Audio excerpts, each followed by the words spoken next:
আসসালামু আলাইকুম। জি ভাই, আজকে আপনারা যেটা নাম দিচ্ছেন বিশ্ব ভালোবাসা দিবস, এটা আসলে ভালোবাসা দিবস না। এটা বিশ্ব জেনা দিবস, এটা বিশ্ব বেহায়াপনা দিবস, এটা বিশ্ব অশ্লীলতা দিবস। আর আপনি নাম দিচ্ছেন ভালোবাসা দিবস। আপনার নামে কি আসে যায় ভাই? আপনার নামে কিছুই আসে যায় না।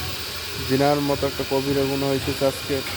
আজকে হাজার হাজার মা বোন তাদের ইজ্জত হারাইতেছে, হাজার হাজার যুবক তাদের জিনায় লিপ্ত হচ্ছে, আর আপনি ভালোবাসা নাম দিয়ে সেটা পালন করতেছেন।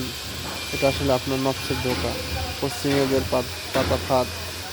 ভাই, এই বেহায়াপন অশ্লীলতার মত্ত না থেকে নিজের কাজকর্মে ব্যস্ত থাকুন, নিজের কাজকর্ম করুন এবং দিনের জন্য কিছু করুন।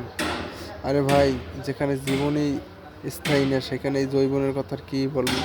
এই যৌবন তো চোখের পলকের মতো একেবারে খুব দ্রুত গতিতে কেটে যাবে। তখন এই দিবস টিবস একটা বয়সে যাইয়া কিছুই আর ভালো লাগবে না, আর তখন আফসোস হইবে। তার চেয়ে এই যৌবনকে কাজে লাগান। আসসালামু আলাইকুম রহমতুল্লাহি ওয়া বারাকাতুহু।